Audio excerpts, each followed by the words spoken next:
This is a presentation on death during the coronavirus. We are dealing with the concept of thanatology, and specifically Black thanatology. The definition of thanatology, according to Dr. F. Keith Slaughter, is the scientific study of death, rituals, and myths. We know that death affects Black folk in several ways. Death is inevitable for all folk, but Black folk have to deal with death sometimes at a much younger age than white folk. It is inevitable. There is a different kind of grief that accompanies an unexpected death as opposed to an expected death. And the authors Ikora and Lonray Abbas talk about that when they deal with an advance care directive. The preparation is not present when the death is sudden, normally not present when the death is sudden.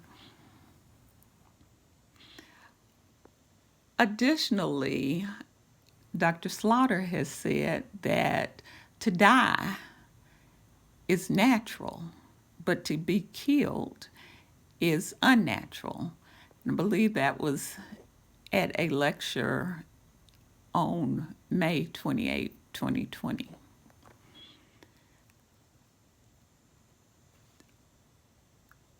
Dr. Beverly Wallace and Peter Rosenblatt have written a book entitled African American Grief. And in that book, they explore the assumption that grief is the same across the races. However, studies have shown that it does not always span across cultures exactly the same.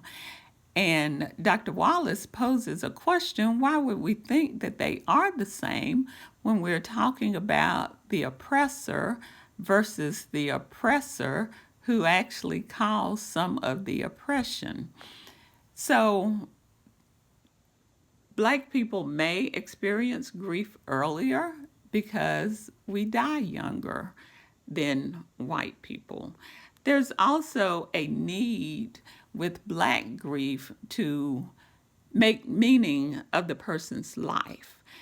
And in their book, African American Grief, they talk about the narrator or the narrative gives meaning to those who have died. And that narrative or that meaning making usually comes from the grieving person who is eager to tell the story. I just want to speak briefly about African grief and the response to death. And from reading articles about African death and rituals and mourning, I have learned that the rituals and mourning are both used to balance out the dead with the living. It helps both. An article is Death and Dying in the History of Africa since the 1800s. And it talks about how the dead is helped because the goal is to become an ancestor rather than a witch or engage in witchcraft. The living is helped because the transition, if properly done, will help the ancestor protect the living and their house. And the rituals also help integrate the living family back in the community. Like unexpected deaths and expected deaths in Africa, some deaths are bad and some deaths are good. A bad death is one that may occur in the shed of blood, such as in a war or a car wreck. A good death is one that occurs that indicates some ritual regeneration or rebirth or seed.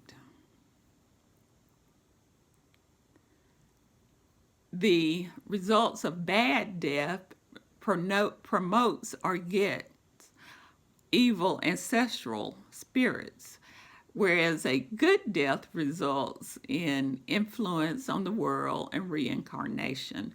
That's death and dying in the history of Africa since 1800s. Of course, the European missionaries came to Africa and were just aghast at all the rituals that they saw and how the Africans buried their dead. So they sought, as they always do, to impose their traditions and their Christian beliefs and practices on the burial of Africans.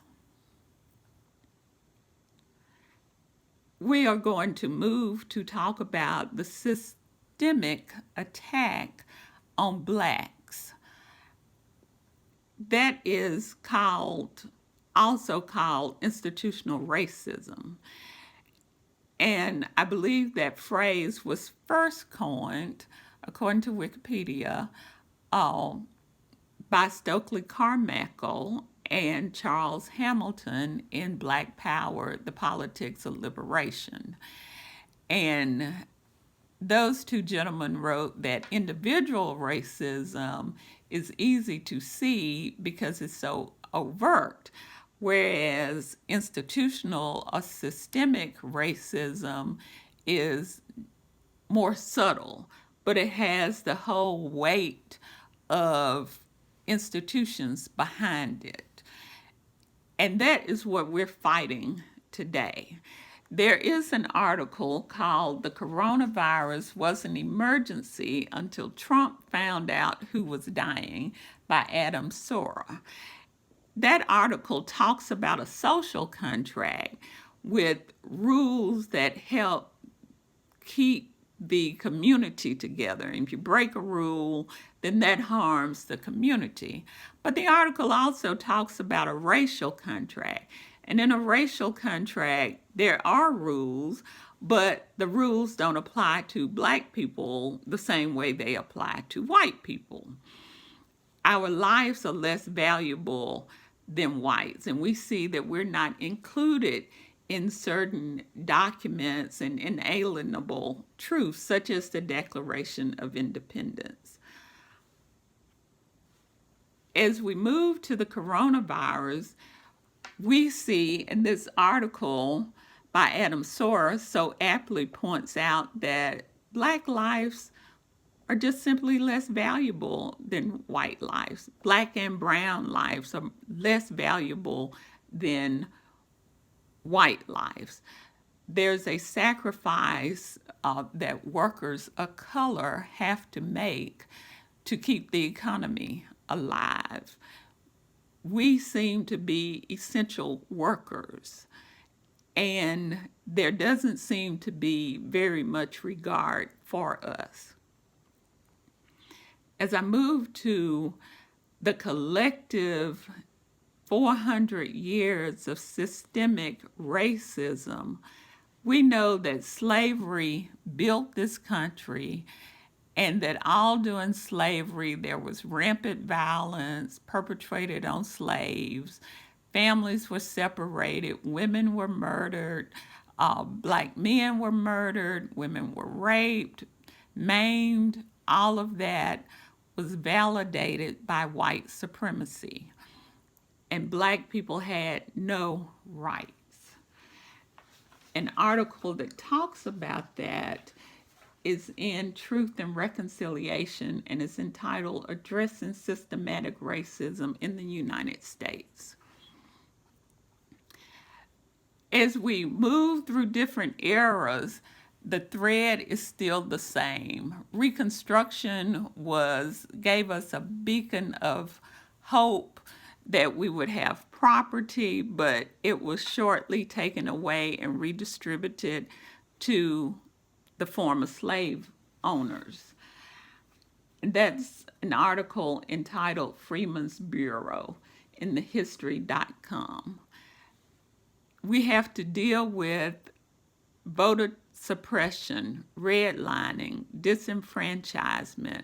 I'm reminded of Fannie Lou Hamer, who was beaten just because she wanted to register to vote. Whites, even today, have 10 times the wealth of Black Americans. Now we're at the genocide of our young men and young women and the coronavirus. I want to talk to you about our pastoral, or my pastoral response to murder, to Black lives in this coronavirus era. Theologically, I want to share with my congregation that God can turn it around. Judges 11, starting with verse 1, talks about how Jephthah was kicked out of his father's house by his half-brothers because they didn't want him to inherit. But later, those same people and the elders came to him to get him to lead them in a fight against their enemy. God can turn it around because Jephthah became a judge. Another verse is Luke 4:18.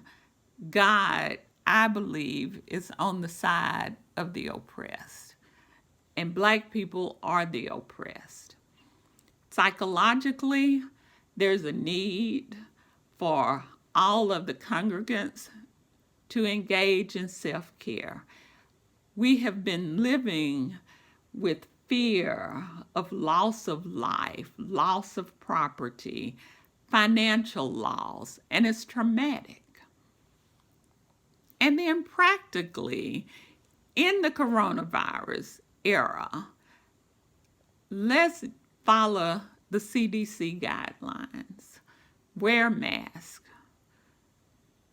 My pastor, Jeffrey A. Stallworth, has said, stay 6 feet away or be put 6 feet under. So those are the things that, the practical things that I want to do. And then finally, my plans to move the congregation forward are to have better policies, have rules in place that effect change, work with governmental agencies to make these rules and policies more apt and fitting for Black people. And then limit the militarization of our police departments. Do we really need our police to have tanks? I also want to push for better education. There has to be a way to attract more teachers who are educated and who can teach. And then finally, I want to adopt some of the ways that the New Jersey Psychological Association have put out and teach our young people, especially our young Black men, that there are other ways than fleeing from the police in fear. Obstacles are white supremacy, police unions, teacher unions who oppose and uphold people in their wrongdoing. The resources needed, of course, are money, technology, and mental health training. And not only mental health training, but suicide prevention training is an aspect of that is needed. Black men are committing suicide, as we have learned from this class.